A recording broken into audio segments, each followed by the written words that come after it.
So we have seen various results for regarding limit of the function, and we have also seen equivalent criteria in terms of sequential criteria. Okay, and when we will say the limit does not exist, then we have some divergence criteria is there.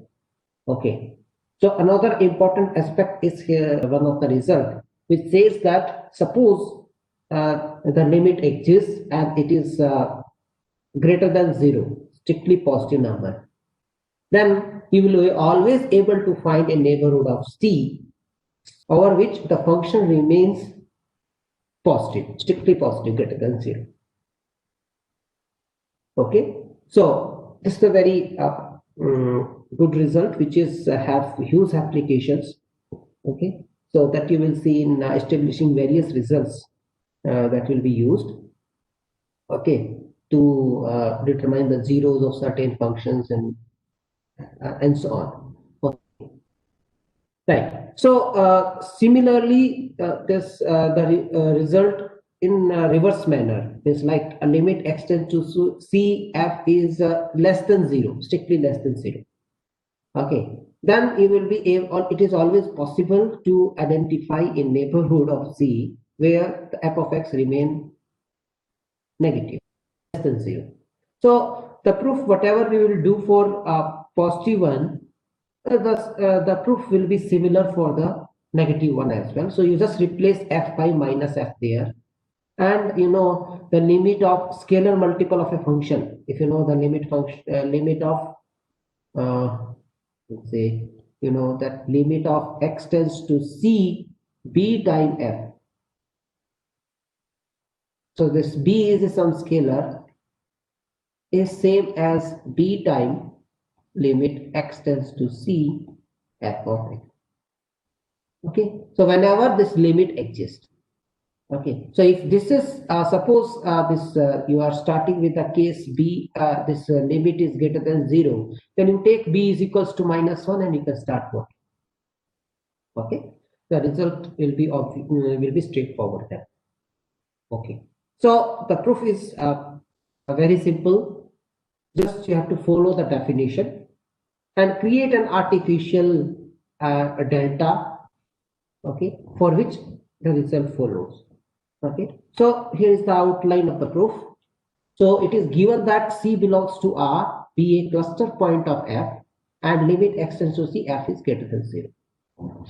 Okay, then let the limit is L, and which is greater than 0. Then the definition implies for every epsilon there exists a delta such that this mod of f of x minus L is less than epsilon whenever it. In other words, we say f of x is getting closer to L whenever x is going closer towards C in the rough manner. Okay. Now, as I suggested, you have to create an artificial delta. So for the same, we are going to choose an suitable candidate here as an epsilon. If you look at in the reference book, it is chosen as L by 2. So I have chosen here epsilon equals to L by 3. Instead, you can go for L by 4, L by 5, okay, or L by some natural number. Okay, so how it will work? So we choose epsilon equals to L by 3. L is greater than 0, so L by 3 is also greater than 0. So the above, this 1, suggests that there always exists a delta such that mod f of x minus L is less than this L by 3 whenever 0 less than mod x minus C less than 10. Okay, and then you open up this absolute definition. Mod x is less than k if and not if minus k less than equals to x less than equals to k. So if you open up, so what you will get is from 1 there exists delta so that this happens. So if you open this, so you will get this is going to be minus L by 3 less than f of x minus L less than L by 3 whenever 0 less than mod x minus C less than delta.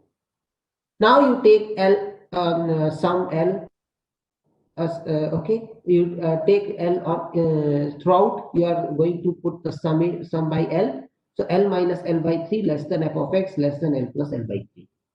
Okay, so now this L minus L by 3 is what? 2L by 3, and L is positive, so 2L by 3 is also positive. So f of x is greater than 2L by 3 whenever 0 less than mod x minus c less than delta.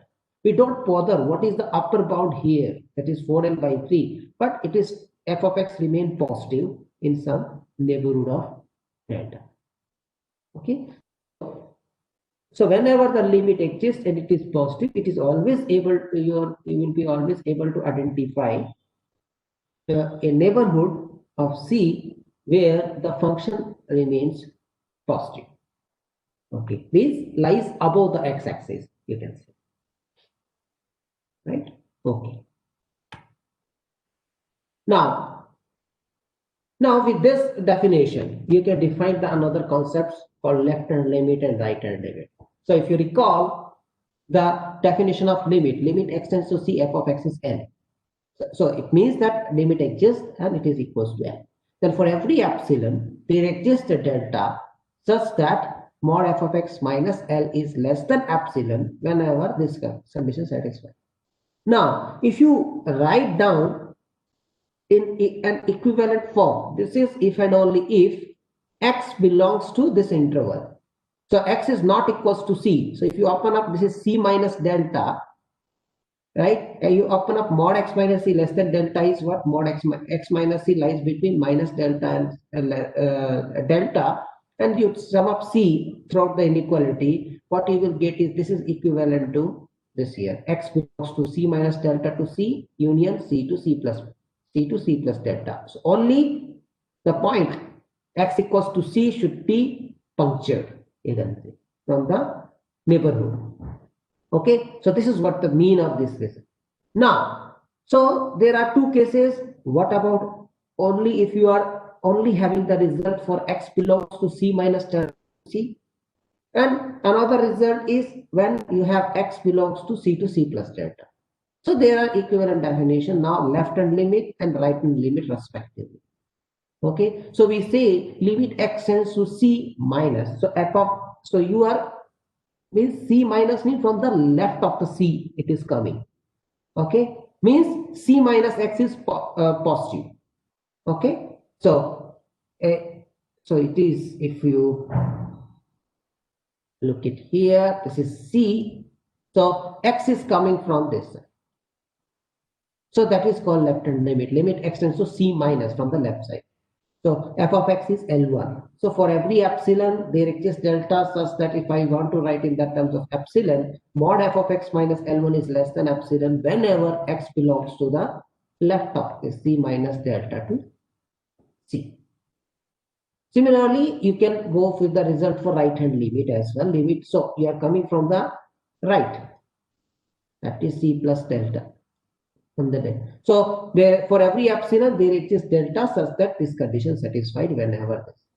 So if from these two results, it is obvious that this limit exists whenever left hand limit exists, right hand limit exists, and they are equal. Okay, so they should be equal, and and the limit exists. Then you will say the limit f exists at c, or f converges at c, and that is equals to f.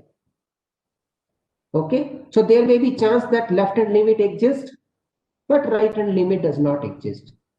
Okay, so you can see, you can look at some examples, like you can say one example is function is e to the power 1 by x whenever x is non-zero, or you can say for x non-zero.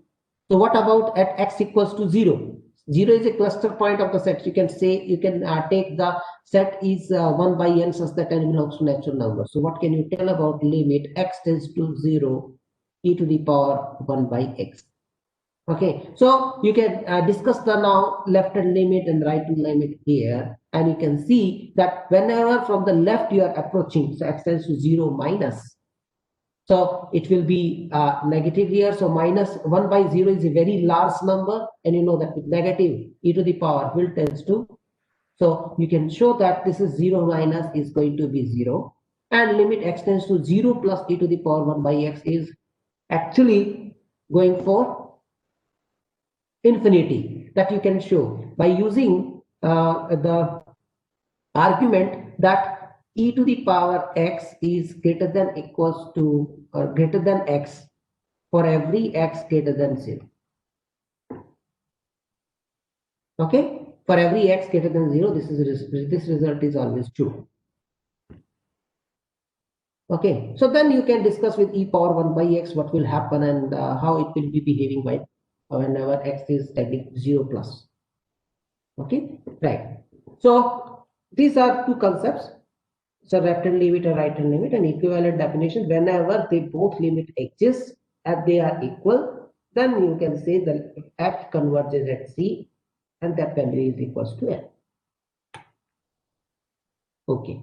So this is the concept definition what I have given just now. So this is from the this definition is from reference only.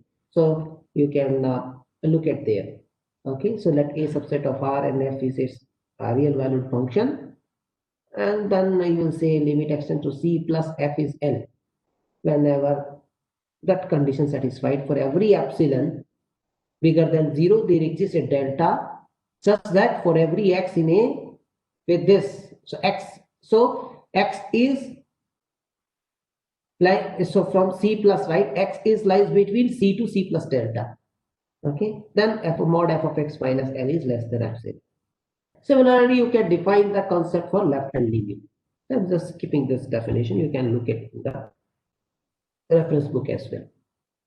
And then we have the result that whenever these both limits, left hand limit and right hand limits, are equal, then this limit exists and that is also equals to L. Okay, so that already has been stated now. Okay, so the proof is again is very simple. Okay, it's an equivalent definition. You can just go in reverse manner. Left hand limit exists and right hand limit exists and they are equal. Then you can prove that that limit exists and that is equals to L. Okay, so I'm omitting the proof here, so I'm not going with the proof. Okay, right. So now we are in the position for define infinite limits. Means like we have already defined, like in case of sequences, we have told that when we'll say it's properly divergent, means divergent to infinity or divergent to minus infinity. In the similar scenario here, you can define the infinite limits. So limit x tends to c f is equals to infinity. When you will say, this is the important thing. So all other things are very well known. C is a cluster point, f is a real valued function, a is a subset of R. Okay, and we say that f tends to infinity as x tends to c, and we write this. If what happens? So f tends to infinity, and when x is closer towards c, what is that happening? Means you will be always able to. So if you recall the definition of sequence, so you are going to see the same pattern here. So for every alpha in R, you will be able to identify a delta such that so and so will happen. Okay, means f of x is going the right of alpha, you can say. Okay, so here you can say, so f of x is greater than alpha. So f of x values lies on the y-axis. Okay, so if you look at here, okay, so if you look at here, so you have some here mod x minus c less than delta. So this is c and this is c minus delta to c plus delta. Okay, so if for every alpha in R, so suppose you are having alpha here. So y-axis is for f of x is here the numbers. Okay, okay, we are not taking it as an imaginary. Again, it's some numbers here. Okay, so f of x is greater than alpha whenever x lies between this interval. So f of x is some graph here. Okay, so for every x in A, you can say this is x belongs to A intersection B delta, then f of x greater than alpha. Okay, so it is in the same fashion what we have learned in the case of sequences. Okay, so you can Again, justify the definition when you will say limit x tends to c f is equals to minus infinity. If for every alpha in R there exists delta such that for every x in this neighborhood, then f of x is less than alpha. So this alpha could be any positive or negative number. Okay, so when f of x is less than alpha for every alpha here, so means it's going towards minus infinity. Okay, so this is how you will establish the infinite limits here. Show that. So I will be leaving as an exercise for you that limit x tends to 0 plus e to the power, or x tends to 0 1 by mod x, okay, that is equals to infinity. So that this result, so mod x here, so it doesn't matter whether you are coming from 0 plus or 0 minus, okay, and you take the set A is a set of 1 by n such that n belongs to natural. So this the definition is for infinity case, a minus infinity case, so that's fine, that I can read. So I already explained it. For every beta, if f of x is sitting on the left of it, earlier it was right of the number. Now, okay, so now this is a comparison result here. Okay, so comparison result in infinite limit case. So if you are able to identify two functions f and g such that this happens, f of x is less than equals to g of x for every x in A, x not equals to c. Now, it is very easy to compare now. So if limit x tends to c, g is infinity, suppose limit x tends to c, g is infinity, what can you tell about f? You can't say anything because f of x is sitting on the left of it. I can't say. But when you have limit x tends to c, g is minus infinity, this is going towards minus infinity, then you can certainly say that limit x tends to c, f is also minus. Similarly, you can tell about limit x tends to c, f is suppose minus infinity, suppose infinity, then you can certainly tell about that g, that limits of g at c is also infinity because it is sitting on the right. But if you say limit x tends to c, f is minus infinity, you can't tell that, or you cannot compare the limit of g at c with this. You use these comparison results for functions like e to the power 1 by x. Okay, those are complicated functions. Okay, try to use comparison results. Right. Now, the very final is when that cluster point, instead of cluster point C, you have an infinite. X is tending towards the infinity. Okay. Now, when you are saying X is tending to infinity, the very first thing is A should be containing an infinite interval. Otherwise, it is not possible. Okay. So this is why this is important. This becomes important here, that a comma infinity is a subset of a for a sum a, because f of x needs to be defined as x tends to infinity. Okay, so that's the important thing. So let f is a real valued function, and suppose that infinite interval is subset of a for some a in R. Then we say that limit x tends to infinity, f of x is n.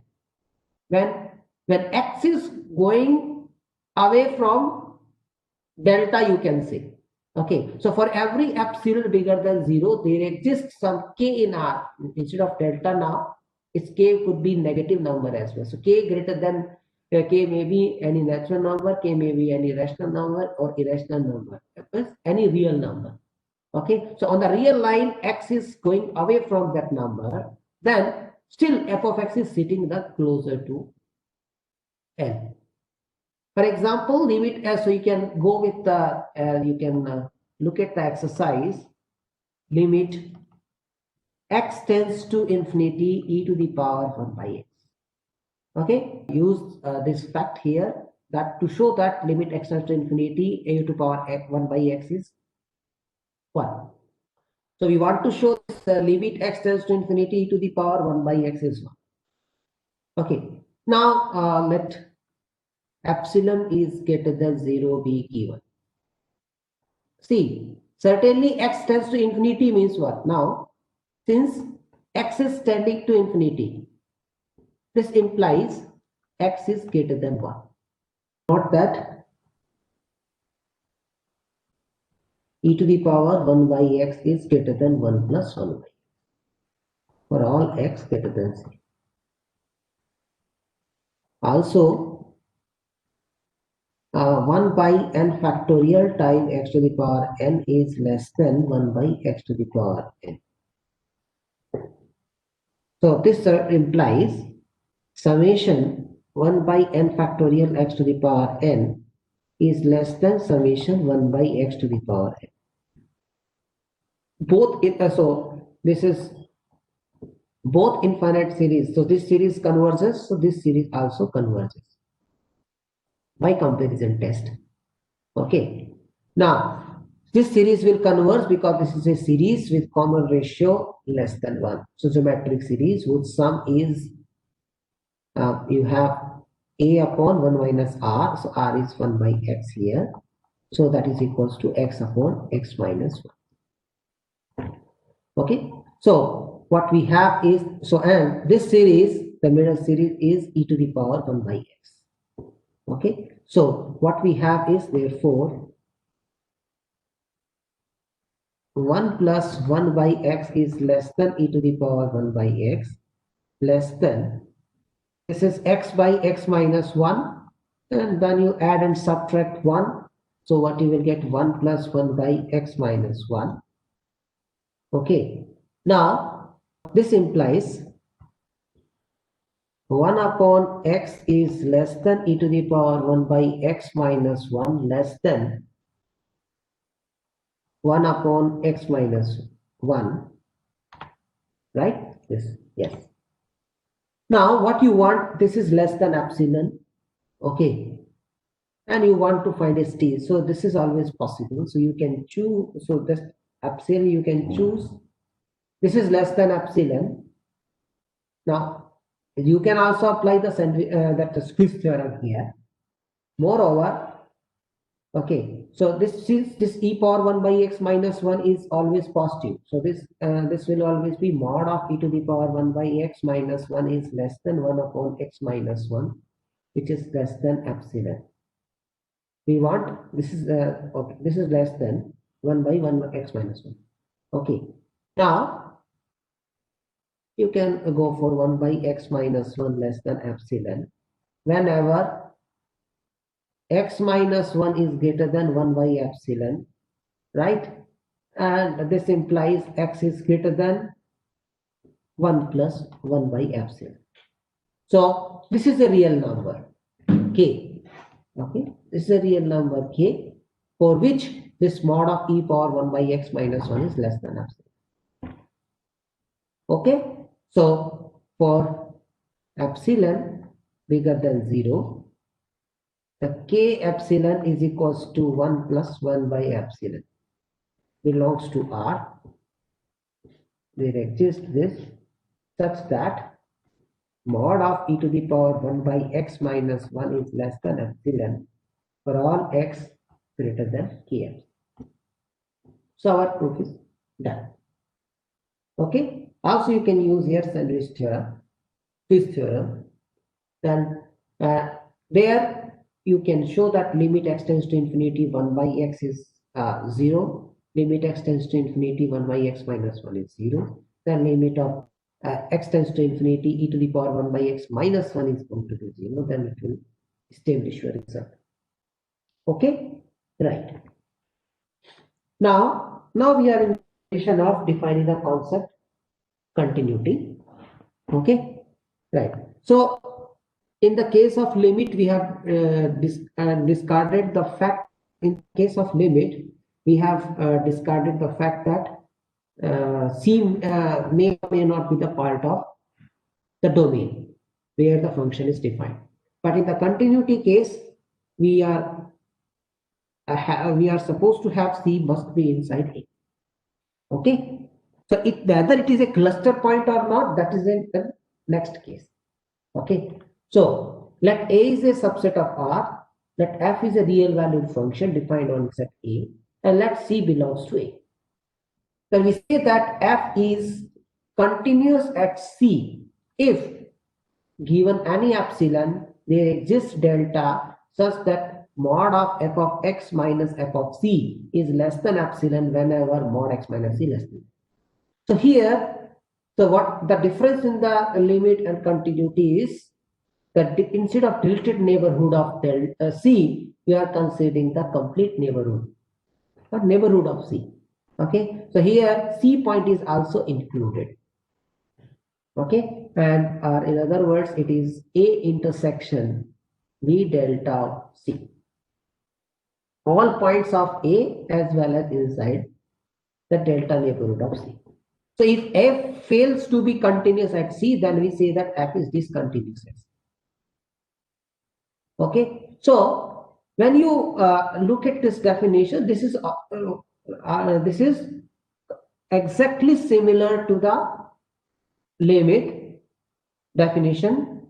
Only difference is here C is not there. C was not a part of the set A. Here C is the part of the set A.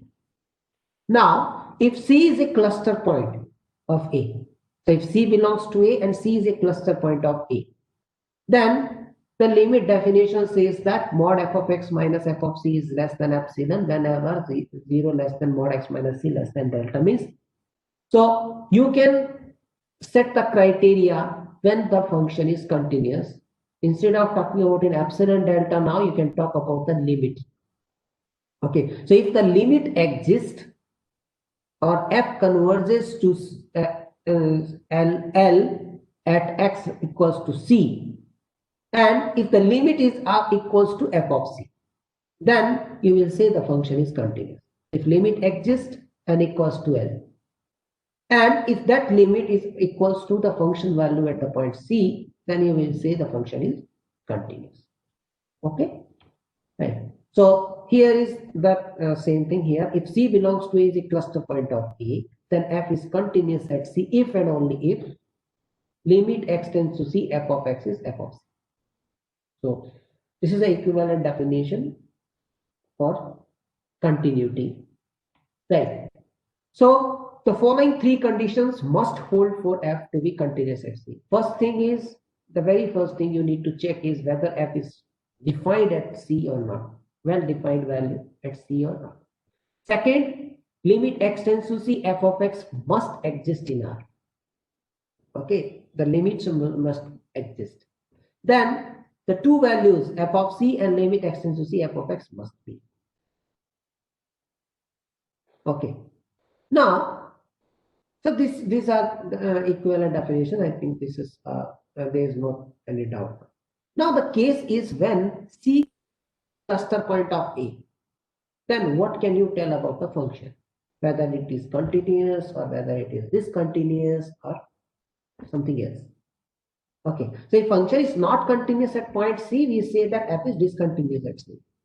Okay, so here the question is that if C is inside A, is not a cluster point of A, then what will be the nature of the function? So what will happen if C is not a cluster point of A? Means you will be able to identify a neighborhood of C, V delta of C, such that its intersection with A is singleton set C. That's only. What is the definition of the continuity? That for given epsilon bigger than 0, there exists delta greater than 0 such that mod of f of x minus f of c is less than epsilon whenever x belongs to intersection V delta of c. So for every epsilon, there exists a delta, so and so such things happen. But since C is not a cluster point, you will be always identify a neighborhood delta such that the delta of C is the only singleton set C. Means X is only C. Means mod of f of C minus f of C. So X value is only C. So f of C minus f of C is 0. So 0 less than epsilon. So whatever the value of epsilon that the same neighborhood delta or that delta, corresponding delta will work. Whenever C is not a cluster point of A, then the function is always continuous. So if C is a cluster point, then you need to check these three conditions. If C is not a cluster point of A, then you no need to check the continuity. It is obviously or automatically continuous. Because it only contains, you will be always able to identify a delta for which this neighborhood contains exactly one point of A. And that is C only. Okay, and that x equals to C means x equals to C, f of C is defined and f of C minus 0. And you know that epsilon is starting with epsilon greater than 0. So anyway, greater than 0. So for every epsilon, it will work for a given point. Okay, so this so our interest is to look after the cluster points of the set A again. Okay, instead for the points which are not a cluster point of A. Okay, for example, you can take f of x equals to x. Okay, and the set A is you can identify as 1 by n such that. Okay, so you have this is f from you have this is A1 union 0 to R. Okay, and what you will have is f of x is x. The identity function or x square, any function. So what is A1 is, I am taking here is 1 by n such that n belongs to natural number. You know that only 0 is a cluster point of this set, not other points. So 0 at 0 is also it is continuous and it also continues at infinitely many these points as well by looking at.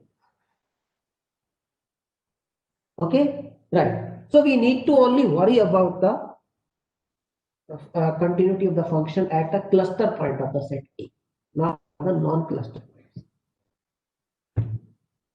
Okay. Now, since the definition is very similar to the limit definition, so only addition is L, that limit is equals to f of C. F is defined at C and L is equals to f of C.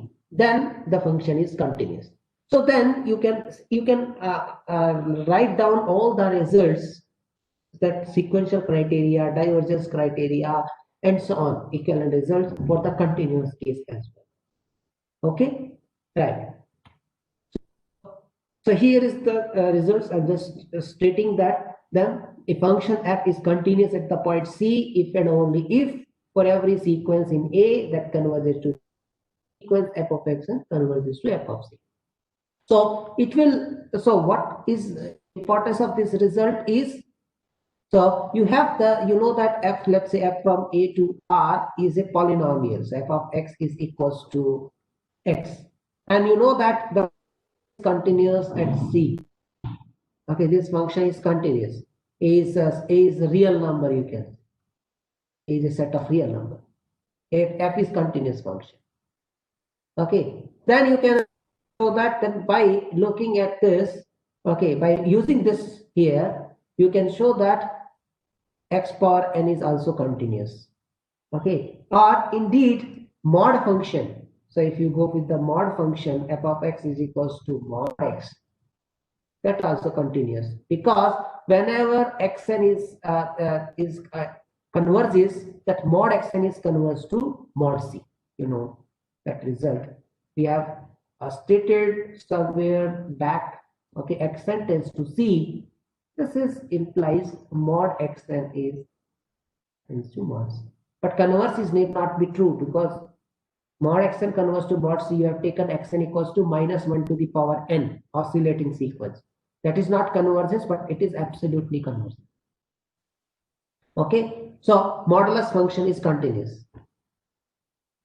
Okay, so a function is continuous at the point C if and only if for every sequence in A that converges to C, the sequence f of xn converges to f of c. You can show that xn converges to C implies mod xn converges to mod c by using the triangle inequality in R.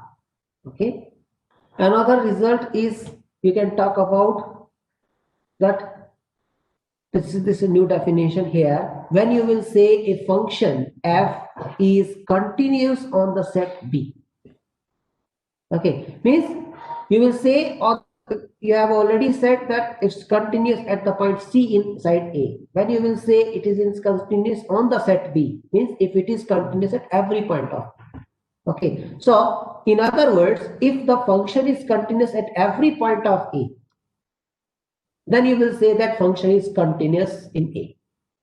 So similarly, here is a B is a subset of B. B is a subset of A. We say that f is continuous on the set B if f is continuous at every point of B. So it may be possible that f is continuous at some part of A. For example, you can take f of x is equals to sin x, x not 0, and 2 when x equals to 0. You can show that function is continuous everywhere except at 0.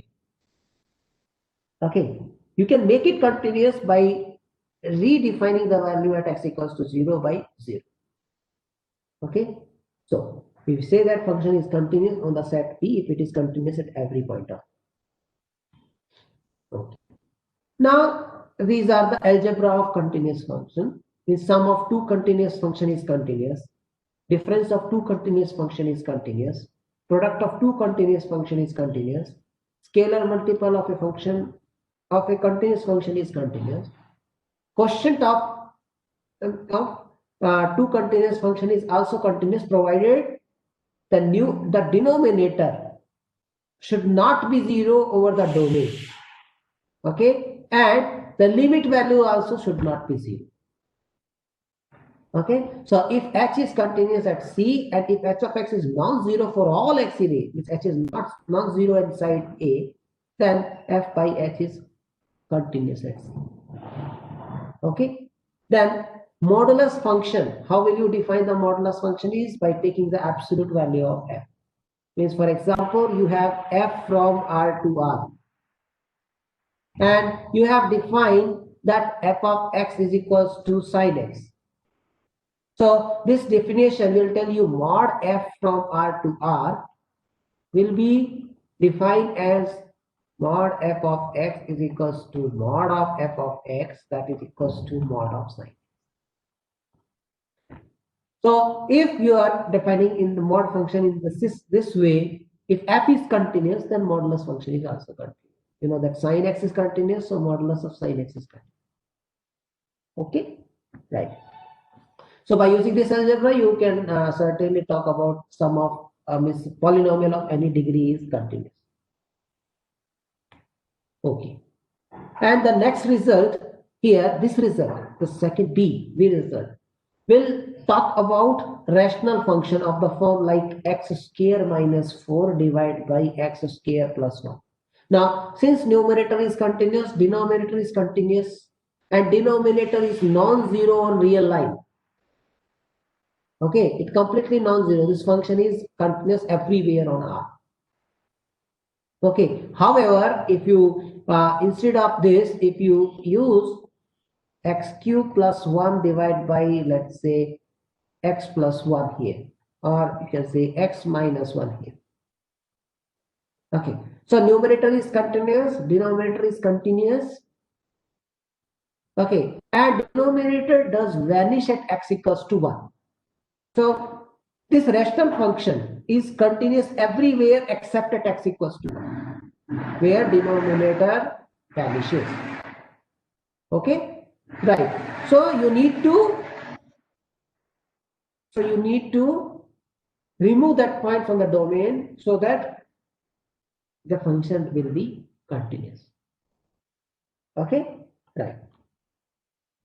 Now the composition of function. This is well known to you. Decomposes f. Okay, so you have f is from A to R, and g is from B to R. And if you want to define g compose f, means g compose of f is defined as g of f of x. So what it tells you is x belongs to A. So then f of x must be belongs to B. Means its domain of f, or sorry, range of f must be contained in the domain of G. Okay, that is necessary here. Okay, so the range is f of A is denoted by f of A, which is subset of, that is necessary. Now, if f is continuous at C, then G is continuous at f of C. Okay, so that is that we can look at. Okay, so if G is continuous, if f is continuous at C and G is continuous at G of C, f of C, so f of C, then you can say that the composition function is continuous at C. So now you can talk about modulus function as a modulus of sine x, modulus of cos x. Okay, and you know that, see, mod of sine x function if you take. Now you know that sine x function is continuous everywhere and modulus function is continuous everywhere. So that their composition will also continuous. Okay, right. Now let's talk about continuous functions on the intervals. Okay, instead of for a countable infinite set, we are going to take the intervals now. So the first definition is f is a real valued function defined on the set A. We say that it is bounded on A if we are able to identify a capital M such that mod f of x is less than equals to m for all x in A. Means f is lies inside the interval minus m less than equals to f of x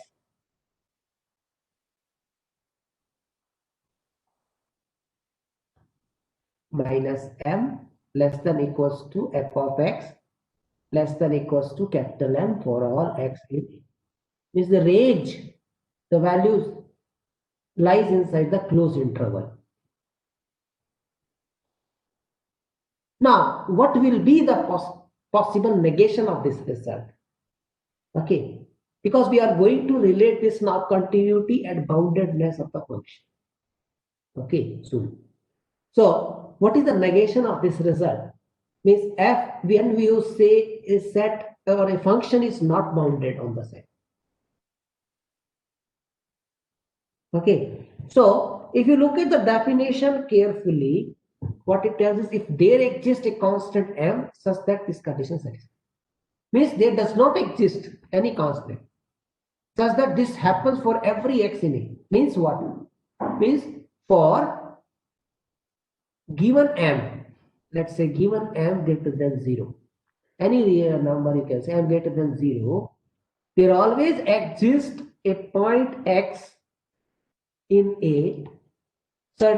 Certainly it is going to depend on m, so xm in A such that f of xm is f value at xm is greater than m.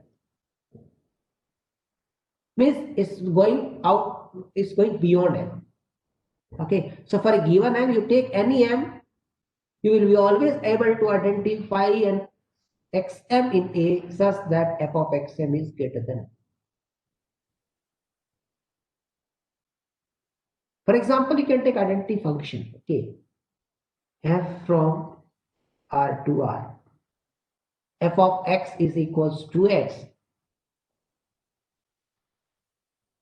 So you take any m belongs to R, m greater than 0. Then you know m plus 1. Okay, so x equals to m plus 1 belongs to R is such that m plus 1 is greater than m. And hence done. That function is not bounded. Okay, you can take, okay, you can take not sine x. Okay, you can take e to the power x. Okay, right. Okay, so a function f is not bounded on the set A if given any m greater than 0, there exists a point xm in A such that mod f of xm is greater than m. So m greater than 0 is mod is not necessary. it is fine when because function may be negative but absolute value may be positive. So that also okay in absolute sense. Now the next result is known as boundedness theorem.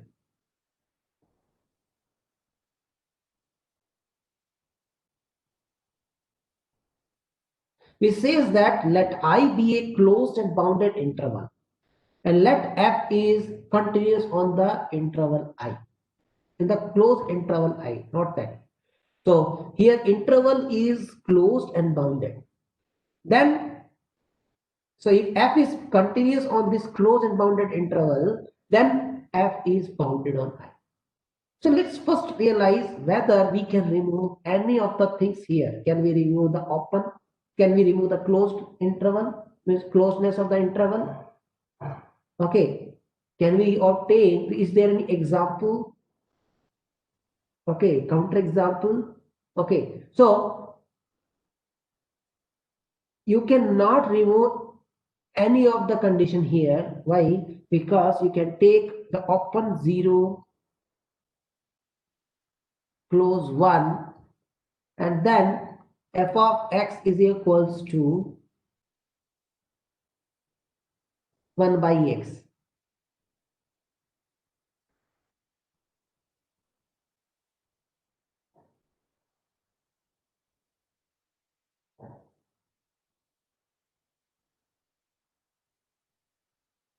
So this function is continuous over this interval, right? Because x is not 0 here, 0 is not included. We have removed this, but f is not bounded. Okay, right? So f of x equals to 1 by x whenever 0 comma 1. Now, can we lose this boundedness of the interval? Means like can I? So another example you can take is let's take the interval, any interval a to infinity, infinite length interval, and you take f of x is equals to x. The function is continuous. The function is, this interval is closed, but it is not bounded. Okay, so the function is continuous, but it is not bounded on this interval. So you can't remove this closedness and boundedness of the interval both. Okay. So the proof of this result can be obtained by using the Bolzano's Weierstrass theorem. Okay. The proof is we are omitting here. So that this we are going to use, this result boundedness theorem. You can refer this result as a boundedness theorem. Okay. We are going to use it to establish very important results now. Okay. Right. So now we are in position to state a very important root, a very important result here. Okay. Which is known as Bolzano's property, which says that if you have a closed interval I a to b and let f is from I to R be continuous. Suppose these points A and B are such that f of A is less than 0, less than f of B, or if f of A is greater than 0, is greater than f of B, or if the product of these two numbers is less than 0, means they are of opposite sign, then you will always be able to identify a point C inside open interval AB such that f of C is 0. So what is this important? What is this mean by which by this? What is meaning by like geometrically? If you look at, so let's look at geometrically. What it says is you are supposed to identify the 2 points A and B on the real line. Okay, such that f of A is less than 0, this lies below of the x-axis, and f of B is greater than 0, or f of B is less than 0 and f of a is greater than 0. Okay, so your continuous curve, so this is a continuous curve. So this will be like this, non-breaking between A to B. And if you have f of A is less than 0, so you have, means this is unbreaking. So it will certainly cuts the x-axis. That's what it means.